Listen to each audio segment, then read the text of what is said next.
Hola a todos. Bueno, si me escucháis, creo que podré comenzar ya la charla ahora mismo. Bienvenidos a mi presentación acerca de la incomprendida macrotendencia de las tecnologías de la información. En esta charla os voy a exponer una hipótesis propia, la cual me gustaría que al acabar criticarais con toda la dureza de vuestros argumentos y de vuestras experiencias personales y de cualquier tipo de opinión alternativa que haya. De hecho, esta charla comienza por culpa de Pablo, quien lanzó un inocente tuit provocando como hace siempre, diciendo, pues, ¿cuál es el problema de las consultoras tecnológicas de hoy?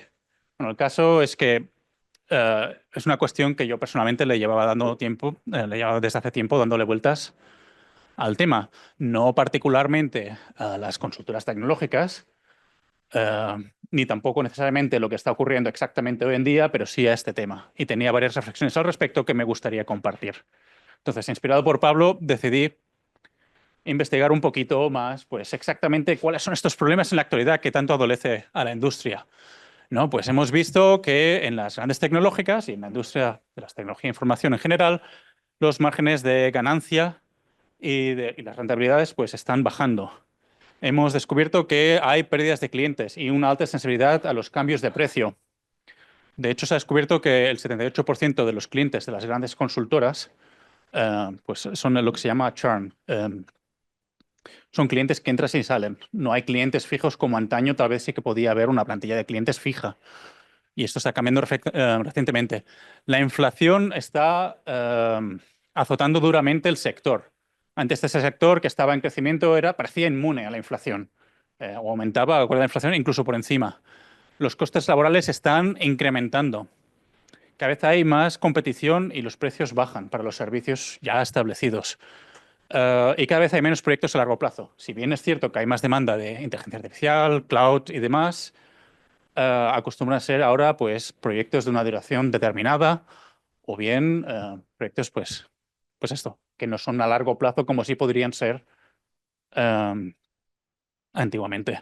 Y por supuesto, lo que todos hemos visto en los titulares, pues comienzan a haber despidos masivos en ciertas empresas clave que habían definido en el pasado una época, ¿no? Como McKinsey, Accenture y varias más. Y no solamente las consultoras, lo mismo estamos viendo en los grandes gigantes de las tecnologías de la información, también en Estados Unidos. Bueno, no solamente consultoras, en general en el sector. Entonces, ¿qué propuestas hay? Bueno, si ponemos la oreja en Internet, intentamos pues, ver qué es lo que está haciendo la gente. Para mitigar estos pasos, pues parece ser que no hay una dirección consolidada. ¿Vale?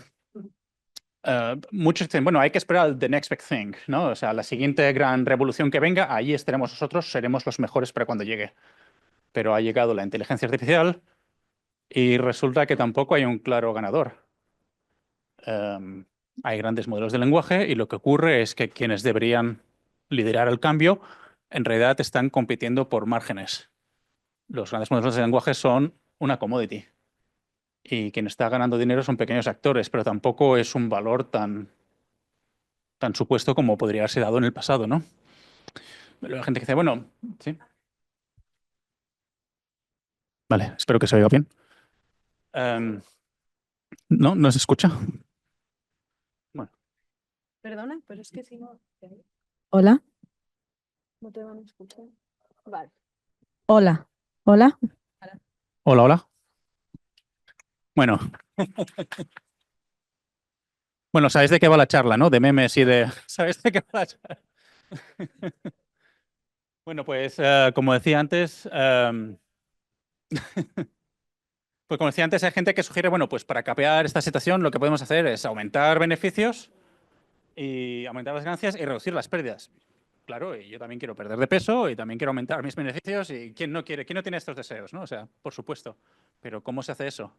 No está claro, ¿no? Luego hay gente que dice, bueno, la solución es vender más.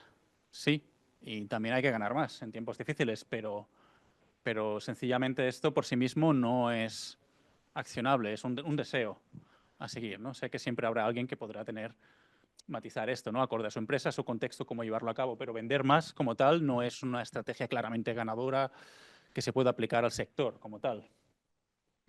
O sea, que dicen, bueno, hay que aprovechar la nueva revolución tecnológica, la inteligencia artificial, hay que reducir costes, vamos a despedir al departamento, los call centers ya no harán falta, y así reduciremos costes y aumentaremos beneficios. Sin embargo, cada vez que alguien intenta hacer esto, le sale el tiro por la culata y pierden aún más clientes, ¿no? Todos conocemos el efecto cobra, ¿no? Los incentivos que al final acaban funcionando al revés.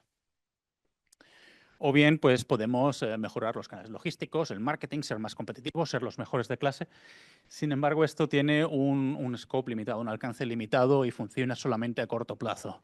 Son lo que se llaman pues microoptimizaciones. Me parece que no está funcionando claramente. Entonces, ¿qué es lo que está ocurriendo? No está funcionando. Yo quiero presentaros otra hipótesis, la mía personal,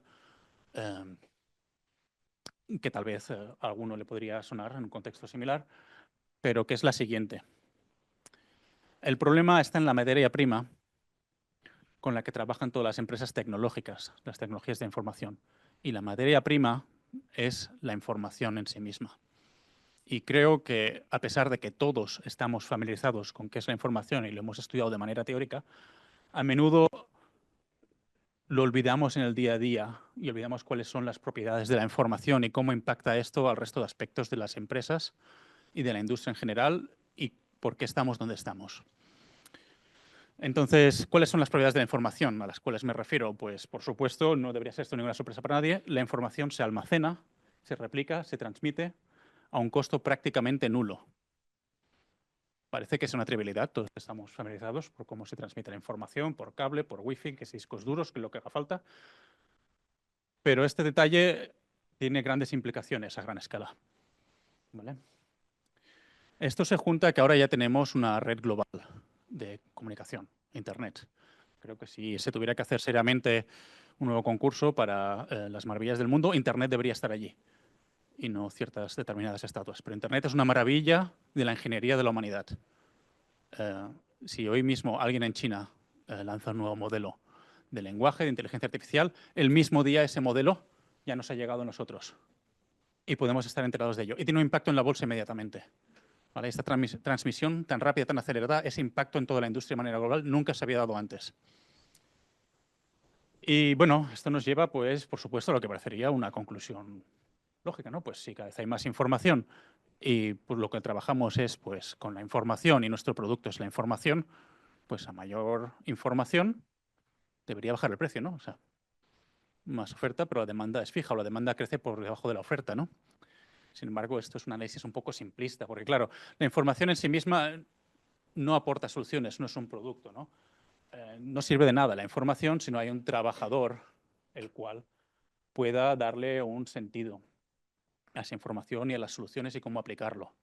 Sin embargo, yo creo que la clave está por aquí cerca, en algún lado, ¿vale?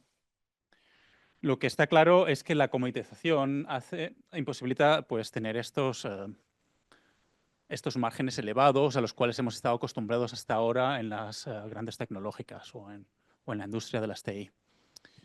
Entonces, quisiera que pudiéramos echarle un vistazo a varios conceptos antes de entrar en el propio análisis de la industria de la información. El primero es una función que me gusta mucho, me gustaría compartir con vosotros, es el sigmoide. Yo creo que esta es una función que todos conoceréis tal vez por la inteligencia artificial, porque se utiliza para la activación neuronal cuando se dan ciertas funciones, pero esta misma función en forma de montañita que se eleva, ¿vale? Explica una historia. Y la historia que explica es que tiene tres tramos. Uno en el cual crece lentamente, luego un crecimiento exponencial y, por último, retornos decrecientes, ¿vale? Esta función se utiliza tanto en inteligencia artificial como en biología, como en economía, como en finanzas. Y vamos a dar un pequeño repasito por si acaso a alguien no le suena, ¿vale? Primero está la fase inicial. Me gustaría que pensáramos, cuando hablo de la función sigmoide, me gustaría que pensáramos en el mercado, ¿vale? Que la función sigmoide representa pues, la adopción de una nueva estrategia en el tiempo. Una estrategia ganadora, lo que llamaremos la metaestrategia o the most effective tactic available, ¿no? O sea, la estrategia ganadora en el mercado. Por ejemplo, si la estrategia de mercado consiste en comprar bienes raíces, porque los precios están creciendo y luego las vendemos, esta sería la estrategia meta, la estrategia ganadora. Si la estrategia ganadora ahora es comprar hardware para alquilar tiempo de hardware más tarde, esa sería la estrategia ganadora, la que hace todo el mundo, la que aparentemente es la receta ganadora a nivel global en el mercado. ¿Vale? Pues para la adopción de este tipo de estrategias podemos ver que hay tres fases y esta sería la primera, ¿no? Alguien descubre una nueva manera de hacer las cosas, una estrategia candidata tal vez a cambiar. Entonces aquí nos encontramos que hay innovadores, early adopters, locos, gente en su garaje haciendo cosas raras, algún adolescente que no sabe qué es lo que hace o incluso gente que analiza los sistemas e intenta planificar adecuadamente qué es lo que podría ocurrir si yo ataco las cosas por aquí y por allá. ¿Podría eso tal vez ser una estrategia que fuera una diferencia en el mercado a nivel de escala? Bueno, no lo sabemos. Es alto riesgo, es una posibilidad, podría ser un loco, podría ser una falsa, no lo sabemos, pero es una fase inicial de crecimiento la cual no se sabe si realmente despegará o no. Pero tiene altas barreras de entrada, hay mucho rechazo hacia ello pues, por la propia naturaleza de alto riesgo. Luego está la fase central, justo antes del punto de inflexión en la mitad de la fase central. ¿Vale? Aquí ya se ha confirmado que esa estrategia realmente está funcionando. Tiene algo que objetivamente hemos visto que es replicable. Proporciona algún tipo de ventaja competitiva sobre el grupo. ¿Vale? Quien se avanza en este punto y adopta la nueva estrategia que se ha demostrado ganadora a nivel global, la adapta para sí mismo y la adopta, por ejemplo, optimizar procesos cuando es el caso o lo que fuera que sea. En ese momento esa persona pues tomará ventaja respecto al grupo porque se adelantará al 50% del mercado, tendrá ventaja respecto a sus competidores. Aquí es donde comienza la explosión cambriana pues, de herramientas de investigación, de artículos, de blogs, de hipsters que se creen innovadores. Y también, por supuesto, aparecen los tecnocenizos que dicen que eso hundirá el mercado. Es inevitable, viene con el éxito. Una vez pasado el punto de inflexión al centro de la parte central, pues ya es tonto el último. Ya, o sea, no solamente se ha demostrado, sino que la mayor parte, todo el mundo está haciéndolo. Ya todo el mundo en ese momento está adoptando la nueva estrategia. Que no lo haga, tonto, porque pronto se acabará el chollo. Es la nueva meta, está confirmada. Ahora ya sí que está en todas las revistas, todo el mundo lo está utilizando. Ya los hipsters nos dicen, yo lo sabía, yo comencé antes de que fuera mainstream. Ese es el punto en el que ocurre, cuando ya estamos en la segunda mitad de la parte central. Y los tecnocenizos bueno, siguen hablando porque ese es su trabajo, pero ya nadie los escucha, porque ahora todo el mundo está ganando. Y de hecho, como hemos pasado al punto central, pues si no lo adoptas ahora, tal vez llegues tarde. Y es que cuando estamos en la tercera fase, la de culminación, todo el pelotón ciclista te ha pasado por delante y estás compitiendo por el último lugar. Y a menos que te dediques a la artesanía o a la nostalgia, o adoptas la nueva medida ganadora o te quedas atrás. No te habrás modernizado a tu época, no te habrás digitalizado, no habrás adoptado esa cosa llamada Internet para vender. Estás solamente al final. Si la nueva estrategia ganadora consiste en aumentar beneficios, pues te encuentras con que, bueno, o adoptas ahora o pues ya tienes retornos decrecientes, ¿no? Porque si eres el último de la película, pues esa diferencia competitiva en este caso ya es marginal. Solamente es hacer un update del hardware o de los métodos de producción que tenga tu empresa. Y aquí es donde comienza la comoditización, ¿vale?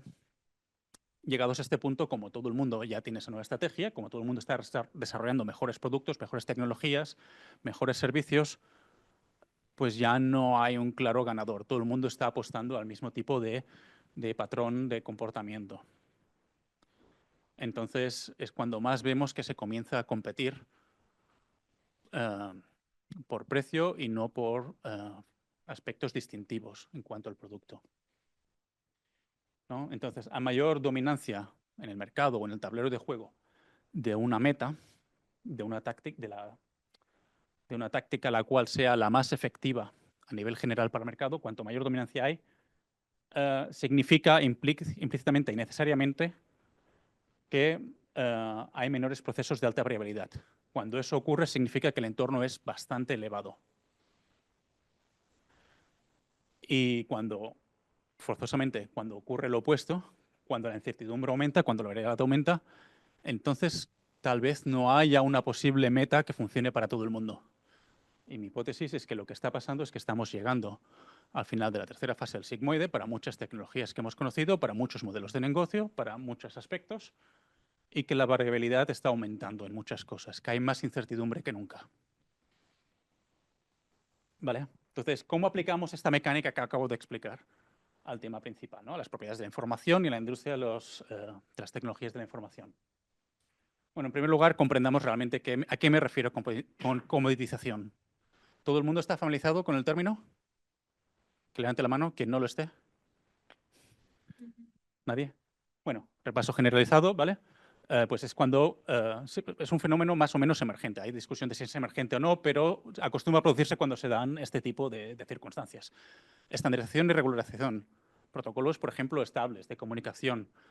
Plugins consistentes en arquitecturas. Hay globalización y economía de escala. Podemos encontrar el mismo tipo de soluciones en todas partes. Cualquier empresa usa Jira. Todos usan Slack. Estamos usando Scrum, Agile. Toda la industria parece que esté funcionando igual. Hay pequeñas variaciones, pero parece que todo funciona igual sin grandes diferencias, ¿no?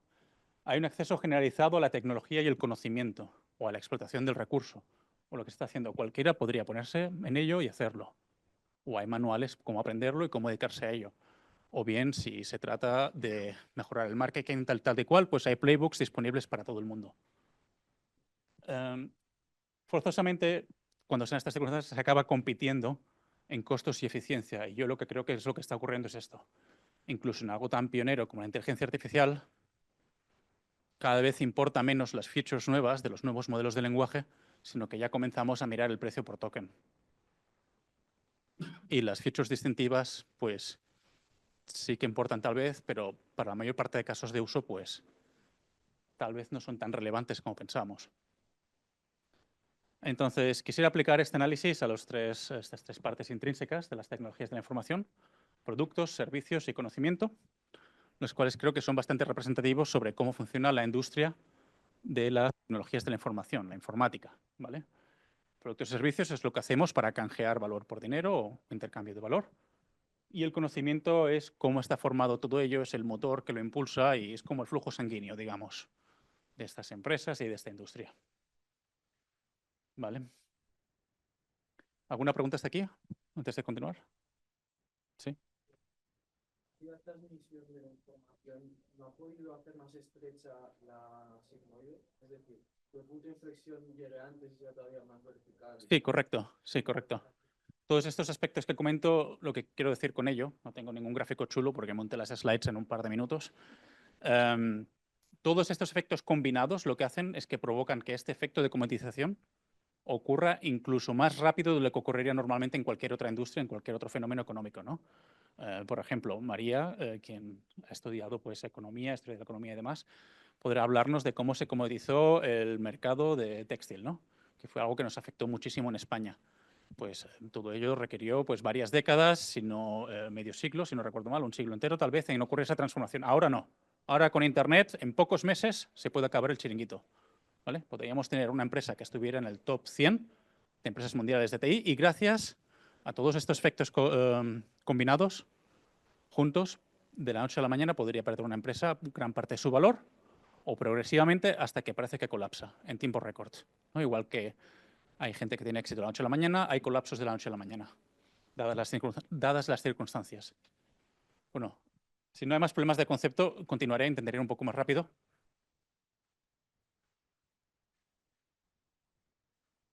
Sí, correcto. Tiene mucho que ver con ello. Sí. Bueno, si hay problemas de comprensión, interrumpidme, por favor, pero debate general, intentar llevarlo al final porque hay bastante contenido. ¿Vale? Pero si hay problemas de concepto, por favor, interrumpid. Vale, entonces, cuando hablamos de los productos, ¿no? Los productos de software. Bueno, el software es una parte intrínseca, ¿no? De las soluciones basadas en la información, ¿no? Es lo que vendemos, la gente que nos dedicamos a la informática. Si vendemos productos físicos en el mundo físico, pues en la informática pues vendemos productos. Pues vende otra cosa, ¿no?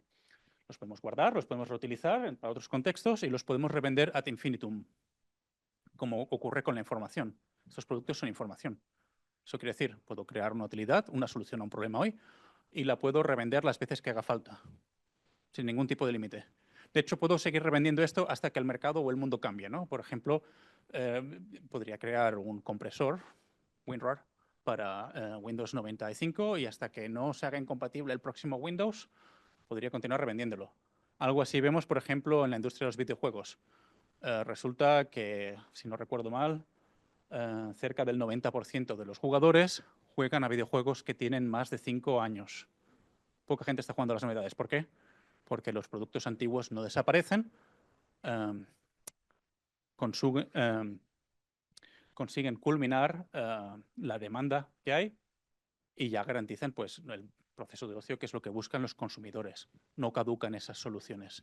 ¿vale? Y de manera similar, pero no idéntica, puede ocurrir con otros productos IT. ¿Por qué renovar a la última versión si ya cubro mis necesidades con este producto antiguo, el cual ha bajado mucho su precio? Entonces, los productos cada vez son soluciones más holísticas. También hemos visto que, pues, como los productos cada vez por sí mismos, pues, el valor que aportan o el canje de valor que aportan cada vez es menor, pues, cada vez abarcan más. Cada vez tenemos más productos que son end-to-end, que son soluciones completas. Esto es un stack tecnológico que te permite que tu empresa pueda vender o que pueda ser un e-commerce, pero a nivel global mundial. Esto engloba, pues, no lo sé, desde servicio al cliente hasta la parte logística, bases de datos distribuidas. Gracias a este stack, pues podrás obtener un sistema distribuido a nivel mundial. Cada vez las soluciones de software que vendemos cada vez son más generales. Ya no son pequeñas bibliotecas que solucionan un pequeño problema, un teorema matemático, un compresor de información. Los productos engloban cada vez más partes. Y su mayor inversión en realidad solamente es el primer esfuerzo. Una vez llegado a eso, podemos seguir revendiendo. Entonces, yo creo que en el caso de los productos es bastante obvio que la comoditización está llegando.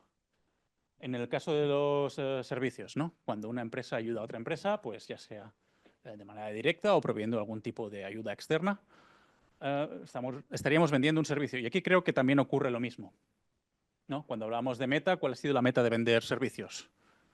En cuanto a, perdón, cuando hablaba antes de la meta, ¿no? de la táctica más usada para, en general, aplicado a los servicios, la meta predominante para la venta de servicios durante muchos años fue el uso de mercados cautivos, como históricamente, por ejemplo, ocurrió con IBM o con Telefónica, o por las circunstancias que fueran, una empresa pudo permitirse dominar una parte del sector tecnológico o de las telecomunicaciones.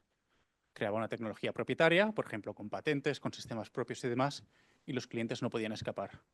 Hoy en día eso ya no funciona, ha caducado. Cada vez hay más alternativas, más migración. Ya pocos ejecutivos quieren meterse en una solución que sea lock-in. Cada vez queremos más estandarización. Incluso la propia IBM, que históricamente había sido la empresa que se dedicaba a esto, es consciente que pocos clientes nuevos querrían meterse en un ecosistema cerrado que no permitiese una migración externa. ¿Vale? Luego, como consecuencia directa a la primera, durante muchos años han existido pues, empresas que quieren vivir pues, de herencias pasadas, de patentes, o incluso comprar patentes hechas por otras empresas para tener un modelo de negocio el cual pues, puede bloquear a los clientes. Por ejemplo, tener exclusividad sobre el diseño de un microchip, ¿no? Como ocurre con chips ARM, que lo controla una única empresa, o historias similares. El tercer punto es lo que yo llamo quemar los cultivos, como en la guerra, ¿no? Cuando se conquista tierra enemiga, si quieres evitar que el ejército enemigo te siga en la retaguardia, pues lo que puedes hacer es como Julio César hizo con los galos. Quemar todos los cultivos antes de que llegue el invierno, así cuando el ejército rival llega, no se puede alimentar, estará en desventaja. Es algo que hemos visto, es una meta que ha estado funcionando en los últimos 20 años. Cuando una empresa se ha hecho líder de mercado, lo primero que ha hecho ha sido vender su producto solamente al segmento de mayor retorno de inversión, al más elevado. Pero al resto se lo ha regalado prácticamente gratis. De esta manera, si aparece un competidor que quiere competir contra ellos, no tendrá ningún incentivo por el camino hasta que llegue arriba del todo. Tendría que ser alguien con mucho capital y muchas pelotas para hacer una inversión que consiga llegar hasta la dominancia y aún así arriesgarse. Pero también hemos visto lo opuesto. Cuando una empresa competidora a otro gran jugador se está forrando, dominando un segmento del mercado, también es común que veamos que crean un proyecto de software abierto en nombre de la libertad, el cual se utiliza como arma para sabotear los beneficios que está teniendo otra empresa en su sector. De esta manera, ese rival en otro área separada no podrá aprovecharse de eso. Entonces, se crea una solución gratuita en la cual podría acceder todo el mundo con tal de sabotear los beneficios posibles. Es otra meta que ha estado funcionando. Diría que Google fue la empresa más icónica en utilizar este tipo de estrategia. Luego, optimizar costes. Es algo que hemos visto en muchas startups. Durante mucho tiempo el playbook fue, pues, por ejemplo, de Lean Startup, ¿no? O sea, haz lo mínimo posible hasta conseguir desarrollar un MVP. O estrategias similares también para empresas grandes, ¿no? Intentar optimizar el proceso para que todos los costes sean los mínimos y eso minimiza también el riesgo de implantar un servicio o de crear un producto o lo que fuera que estuviéramos haciendo. Y por último, por supuesto, pues ofrecer el servicio mejorando extremadamente alguno de los atributos intrínsecos de la empresa, ¿no? Ya sea distribución, marketing intensivo o ventas o demás. Pero esto nuevamente no es tanto una estrategia elaborada, sino es optimizar solamente una parte del canal. Entonces, por estas conclusiones y más, yo creo que también los servicios podemos llegar a concluir que también se están comoditizando. Cualquiera puede acceder a crear servicios, las estrategias antiguas no están funcionando, cualquiera puede lanzarse a seguir cualquiera de estas propuestas de valor de un servicio y cada vez hay menos distinción entre ellos, porque ya no hay un claro ganador. Luego está el conocimiento. Podríamos decir, bueno, de acuerdo, servicios y productos pues cada vez son más accesibles a todo el mundo, cualquiera puede implementarlos, se están comoditizando, pero ¿qué ocurre con el conocimiento exclusivo? ¿Qué ocurre cuando solamente nuestra empresa tiene conocimiento sobre tal o tal tecnología? ¿No? ¿O qué ocurre cuando hace falta trabajadores especializados para resolver esto? Pues resulta que tampoco es tan determinante. O sea, es estrictamente necesario tener trabajadores formados, pero tampoco son la solución a crear valor. O sea, son imprescindibles, pero tampoco nos solucionan el problema. Lo que vemos es que el conocimiento es pura información, ¿no? Es decir, si queremos aprender cómo desarrollar software y demás, pues resulta que el conocimiento también se almacena, se replica y se transmite. Podemos crear un curso de cómo trabajar con tal tecnología o cómo crear tal patrón de ventas o cómo crear tal pipeline logístico y esa información la podemos replicar y cualquiera la puede aprender. Y como siempre, además, hay demanda de trabajadores altamente cualificados, además estamos casi regalando el conocimiento. Lo que quiere decir que cada vez más y más fácilmente cualquiera puede entrar en la industria y cualquiera puede aprender estas cosas. Entonces, el conocimiento tampoco es tan clave porque es perfectamente abundante y se replica y no deja de ser válido con el tiempo. Su acceso es universal, prácticamente gratuito. Cualquiera con conexión a Internet podría aprender todo lo necesario de la ingeniería informática o cómo montar una empresa o cómo montar una startup en 24 horas. Podemos encontrar toda la información en TikToks, que podemos aprender en 30 segundos cada vez, si quisiéramos. Y si queremos aprender más a fondo, por supuesto, hay opciones más profundas, ¿no? En plataformas más tradicionales, aunque sea en streaming de vídeo o interactuar con inteligencias artificiales que nos explican cómo funciona todo esto. Pero está claro que el acceso al conocimiento ya no es una barrera o ya no es la barrera que fue el siglo pasado o a principios de este siglo. Hoy en día cualquiera que tenga la voluntad podrá acceder al conocimiento. ¿Vale? Entonces, sí, es condición necesaria tener trabajadores formados, pero no es suficiente para obtener un gran rendimiento. Y luego está, por último, que el conocimiento, aunque es importante, tampoco está cambiando tanto. Lo que ocurre con el conocimiento en una nueva área es que cuando aprendemos algo nuevo, descubrimos un nuevo sector a investigar, por ejemplo, la informática, los primeros años, las primeras décadas, pues hay una investigación súper profunda y se descubren muchas áreas y se descubre una superficie enorme por cubrir. Y durante los primeros años se descubre muchísima información, pero a medida que va siendo más y más conocido, las nuevas áreas que se van descubriendo son cada vez cubren menos terreno, cada vez son más especializadas, cada vez son más casos de usos particulares.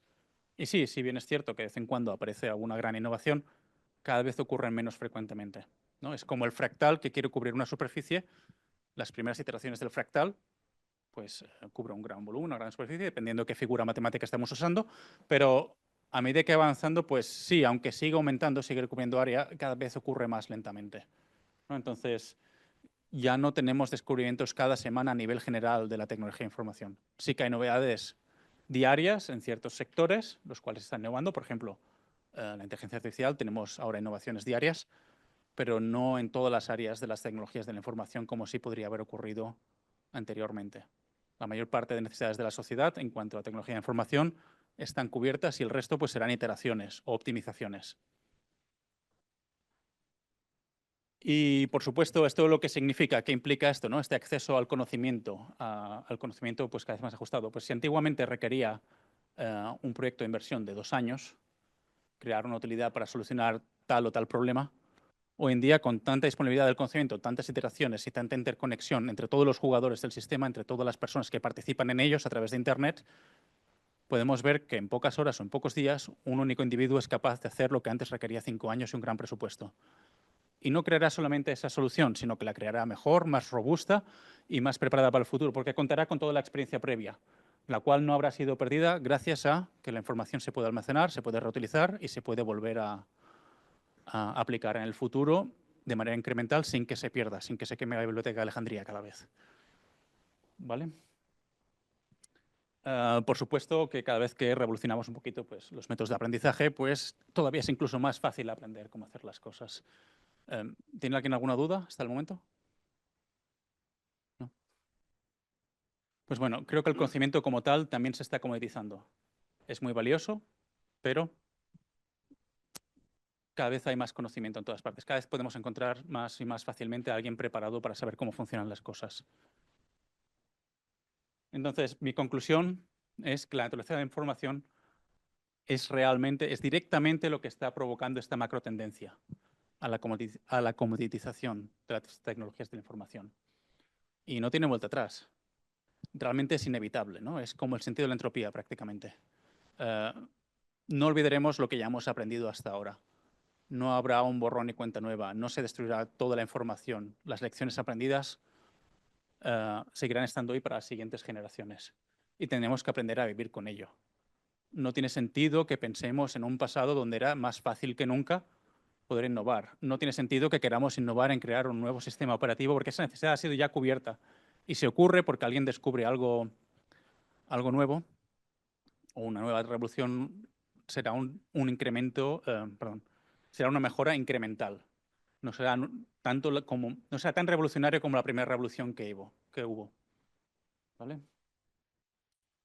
Entonces, lo que me doy cuenta con estas conclusiones, llegado a este punto, es que hay varios relatos que asumimos ciertos en la industria de la tecnología de información que no son del todo correctos, ¿no?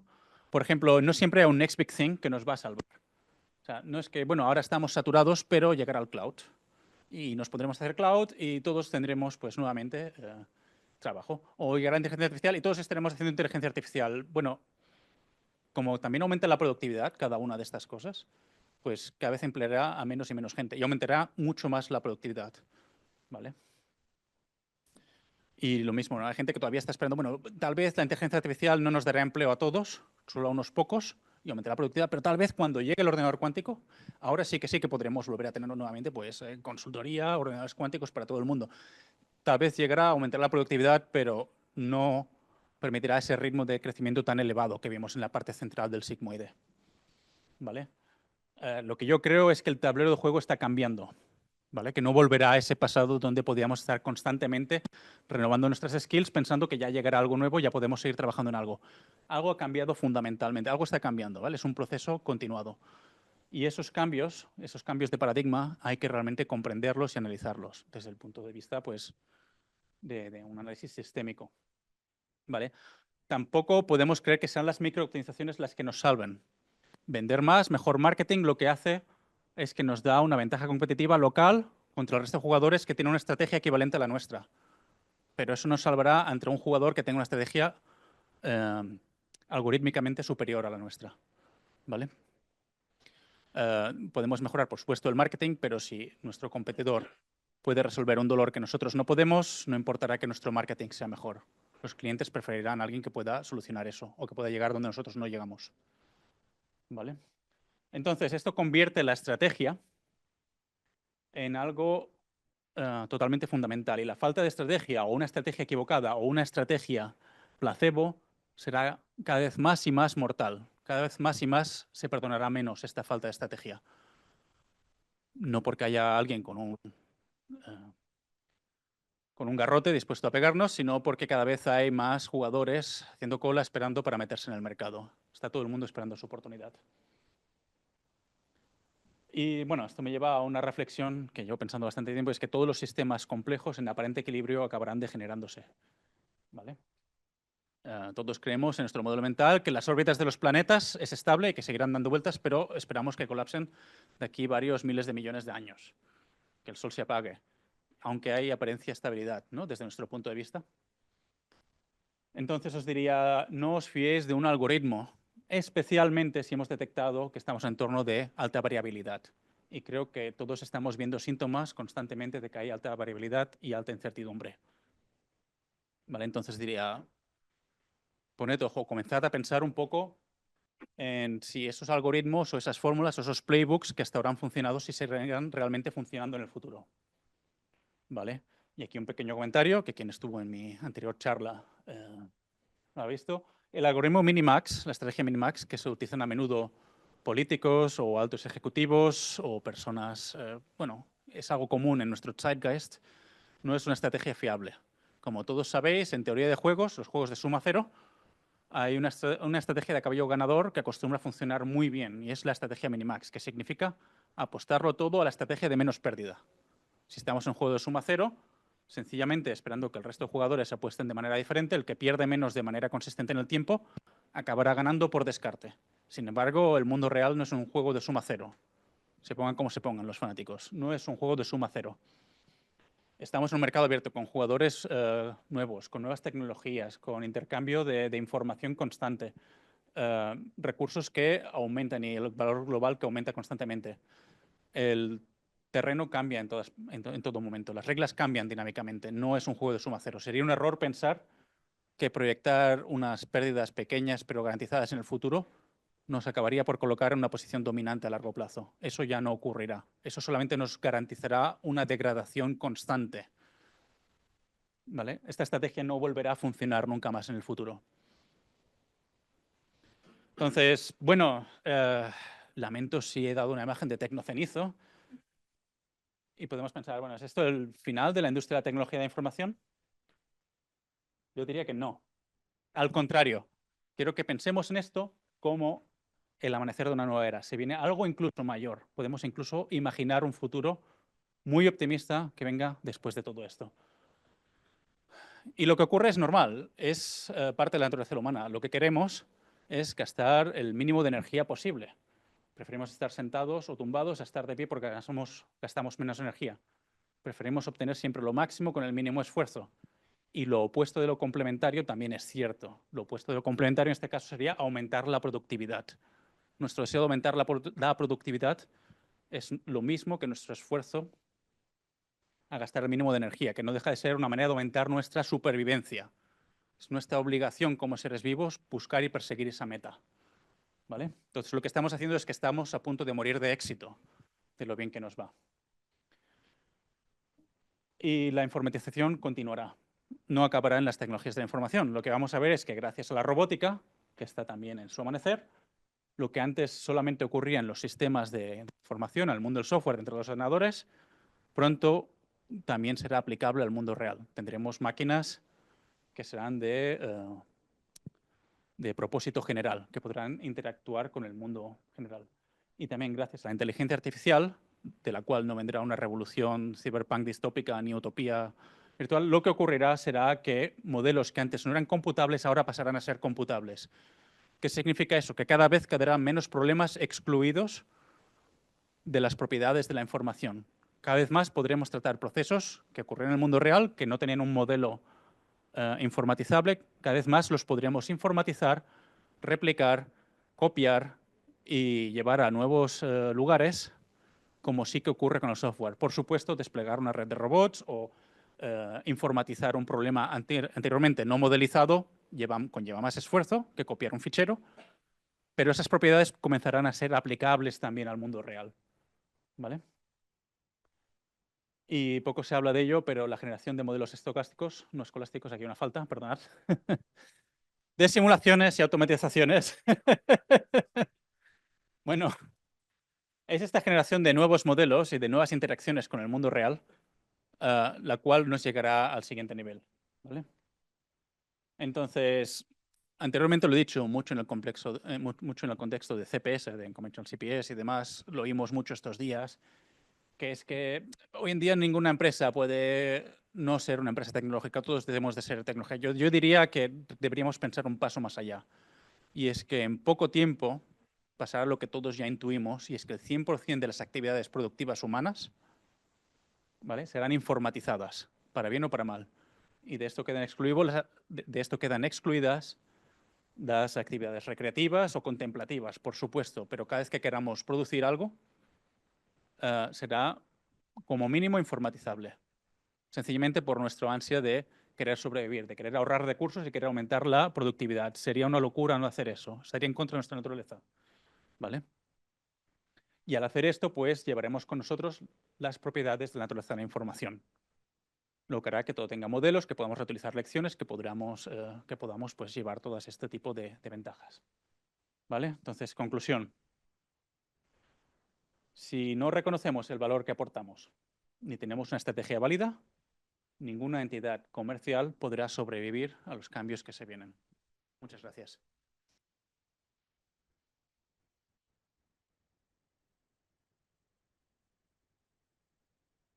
¿Tiene alguien alguna pregunta?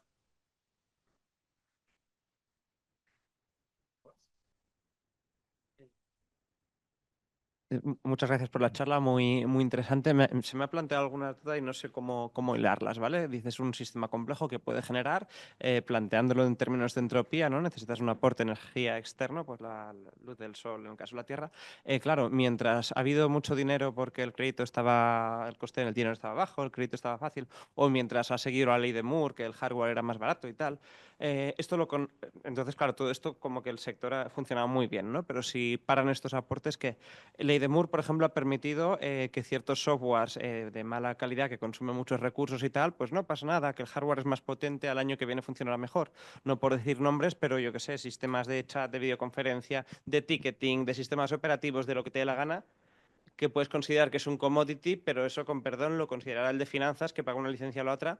El usuario sabes que uno es mejor que el otro y según se compone tu estrategia de distintas herramientas, puede haber ahí una cierta ventaja, ¿no? Entonces, finalmente también has comentado la Sigma y yo veo cientos de Sigmas y que no da tiempo a estar en todas en el punto que toca, que tal como estás con una te llega la siguiente. No hay espacio ahí para una estrategia de... O sea, tú has dicho que no, que las microoptimizaciones que no pueden competir con una estrategia, pero realmente si vamos a margen y decides usar las herramientas correctas y que encajen, ¿no ves ahí algo de margen? A ver, todo lo que dices es correcto. En primer lugar, quisiera matizar que lo que he hablado aquí es de un patrón general generalizable, ¿vale? Y muy a largo plazo. Es una macro tendencia. Luego, en segundo lugar, cada vez que hablamos de algo como entropía o este tipo de fenómenos, siempre hay lugar para localismos en los cuales aparentemente todo funciona al revés, ¿no? Por ejemplo, desarrollo de la inteligencia artificial, si no recuerdo mal, fue en los 90, que se paró la financiación y todo iba más lento. Entonces, ¿qué ocurría con esa escalada exponencial? ¿Por qué se detuvo? Bueno, hubo una pausa, ¿no? El modelo mental del sigmoide, el cual me gusta para enseñar, para demostrar este efecto, no se cumple en el 100% de los casos, ¿no? O sea, recordar esto, que esto es un ejemplo general. En segundo lugar, sí, por supuesto que los usuarios creen que hay una solución mejor que otra, pero también la competencia puede copiar esas diferencias. Y a largo plazo, cuando miramos las cosas con tendencia al infinito, ¿no? Lo que sabemos es que el resto de competidores se pondrán las pilas y les interesará competir en ello para llevarse un cachito del pastel, el cual se está llevando el líder. Hoy en día, si queremos hacer videollamadas, basta con importar una librería de NPM. Antiguamente requería un equipo especializado para la transmisión de vídeos y crear nuestros propios códecs y montar unos experimentos alucinantes para hablar con nuestras novias en Taiwán. Fue como nació Skype, por cierto.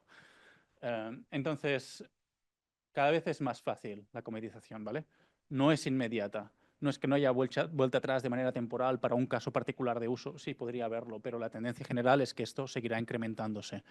Y sí, por supuesto, hasta que no llegue el futuro, hasta que no llegue la tendencia al infinito, por supuesto que alguien es capaz de surfear, ¿no? E intentar incorporarse siempre al crecimiento exponencial de tal tecnología, de la otra. Alguien podría estar intentando jugar a los malabares para tener una estrategia. Pero eso requiere, pues, una estrategia hecha a medida para nuestra industria en concreto, para las áreas en concreto, para el equipo que tenemos, para nuestros canales de marketing, para el zeitgeist, para el mercado, y eso requiere de CPS o de estrategia o de algo de la misma magnitud. No será garantizado. La tecnología nunca más volverá a ser un fin en sí mismo, como sí lo fue en sus inicios, cuando nadie más tenía esta tecnología y solamente tener la tecnología era una ventaja competitiva por sí mismo. Ahora no, ahora hay que demostrar nuestro valor. Y yo creo que eso es lo que está cambiando. Y si bien todavía hay incertidumbre, creo que ya hemos pasado el punto central. Creo que ya nos estamos acercando a la tercera fase del sigmoide en muchos aspectos. Y por supuesto que todavía está por llegar pues la mejor parte de la inteligencia artificial. Los robots todavía están por llegar, todavía son pruebas de concepto. El ordenador cuántico todavía está en la nevera. Entonces, todavía queda mucho futuro. Sin embargo, yo creo que esto es una tendencia general que iremos viendo y viendo y viendo más, ¿no? Incluso si hay pequeñas excepciones todavía por desbloquear. ¿Alguien tiene alguna duda de concepto o de retos a la propuesta? Muchas gracias por la charla, ha estado muy bien. Y sí que me gustaría hacerte una pregunta, y es respecto a esa función sigmoide que en entornos cerrados, como puede ser un juego donde defines una estrategia que estás acotado, sí que puede ser interesante, pero en un contexto cambiante no siempre sigue ese patrón y además cuando llegamos al final se nos presenta la siguiente en el que descubren cualquier cosa y es ir enlazando unas con otras. Y a ese respecto, puesto que estamos asistiendo a esa comoditización de todos los servicios, de todos los productos, me gustaría saber qué podríamos aportar, cuál sería el valor diferencial de los humanos si el 100% de la actividad productiva va a ser comoditizada y va a ser totalmente automatizada. ¿Cuál sería nuestro aporte o qué podríamos aportar nosotros a la sociedad o en general vamos a terminar como en Wall-E viviendo en una silla y a merced de lo que nos dé el sistema? Bueno, gracias por la pregunta ayer. Algo que he olvidado de mencionar durante la charla en sí mismo es que todo esto es una proyección al futuro, ¿vale? Un futuro muy largo plazo. Seguramente ninguno de nosotros vea en nuestra vida que ocurra nada parecido al 100% de la actividad humana productiva completamente informatizada, ¿vale? Esto es una proyección de lo que podría acabar ocurriendo. Tal vez nos quedamos para siempre en la tercera fase del sigmoide, que nunca llegue a estar todo estar ahí, pero como los beneficios son decrecientes, ¿no? Como cada vez cuesta más, pues sí que quedan áreas competitivas, pero cada vez son menos competitivas o cada vez quedan menos áreas, pero siempre queda alguna, siempre queda un problema duro de roer, siempre quedan problemas NP que no podremos calcular hasta que el ordenador cuántico salga de la nevera.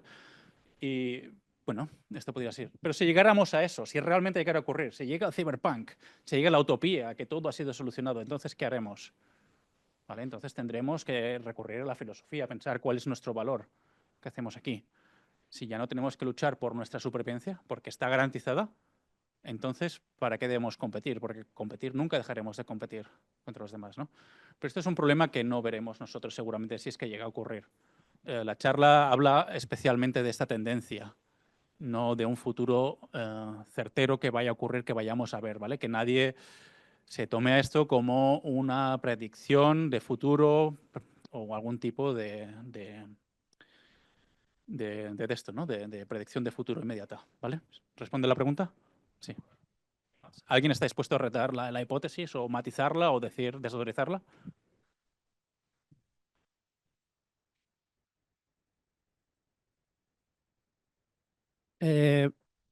Es más una duda, o porque no tengo muy claro, porque aquí hablas de la comoditización del acceso al conocimiento, y entiendo que esto está muy enfocado a lo que ha pasado últimamente, sobre todo con modelos de lenguaje, que ha habido un salto. Pero claro, en realidad, conocimiento, comoditización del conocimiento, esto no es el fin, esto es algo que lleva desde que se inventó la escritura. Internet ya fue una comoditización del conocimiento, y esto es solo un paso más. Y entonces, dentro de esa curva que está llena de pequeños saltos individuales, cada uno de los cuales individualmente pasa por el proceso de comoditización, por el proceso de posibilitación de nuevos productos, nuevas cosas que antes no eran posibles, incluso de cambios con adaptación. O sea, simplemente que aclarases un poco cómo es tu pensamiento de todo esto, de hablar de la comoditización del conocimiento cuando en realidad es una trayectoria mucho más larga y mucho más compleja. Siento que no sea muy complejo.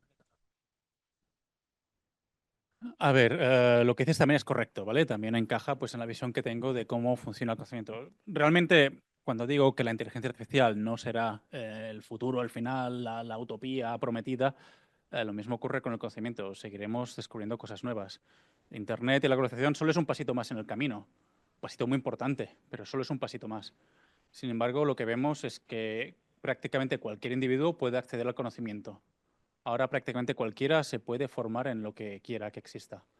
Toda esa información ya está disponible para cualquiera de nosotros, el que podría especializarse en un área o en otra. Eso antes no era posible, ¿vale? Entonces, si bien es cierto que no es el final absoluto del conocimiento en el sentido de que no vale nada, sí que hace que el conocimiento esté disponible para cualquier persona, ¿vale? Encontrar un trabajador cualificado, si sigue siendo escaso, seguirá siendo un problema. Sin embargo, podemos crear un trabajador cualificado con cierto conocimiento localmente. Podemos, por ejemplo, una cosa muy común que hacen las grandes corporaciones es contratar a un estudiante, a cambio de un contrato a largo plazo, se le pagan los estudios para que realmente sea capaz de desenvolverse en el contexto de esa empresa. este tipo de cosas cada vez serán más posibles, que cualquiera podrá aprender economía, finanzas, lo que haga falta. Todo esto gracias a la comodización del proceso de educación, tal vez, ¿no? No solamente el conocimiento como tal, que estará más disponible, sino del proceso educativo. No sé si esto, matiz, cambia un poquito la perspectiva o responde la pregunta. Vale, gracias. Siguiente pregunta. Última, ¿vale? Que luego ya nos vamos a comer, que tendréis Oh. hambre todos. Y no Ma- os olvidéis del feedback, por favor. Más que una pregunta era hacer un guiño a la charla de María, porque conecta súper bien con lo que acabas de presentar. Es que mañana despertaremos y el CPS seguirá ahí, ¿no? Después de la informática, después de las tecnologías de información, surgirán otros problemas y van a mutar a otro tipo de problemas que estamos por descubrir, ¿no? Entonces el guiño con la charla de María me parece que conecta genial con esto.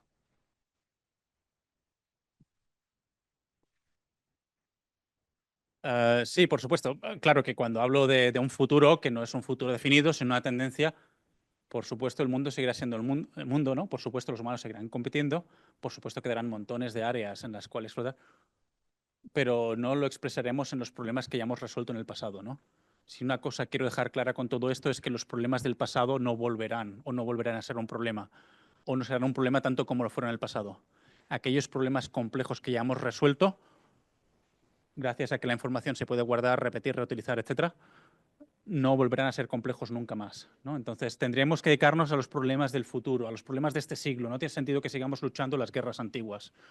Hay que focalizarse en lo que está por llegar, ¿no? Y tal vez la meta final, si queremos pensar muchísimo en el futuro a largo plazo, sea encontrar el valor y el significado de los seres humanos y tal y cual. Sin embargo, estoy seguro que tenemos retos inmediatos mucho más importantes y mucho menos etéreos a resolver, comenzando por saber dónde está la comida. Muchas gracias.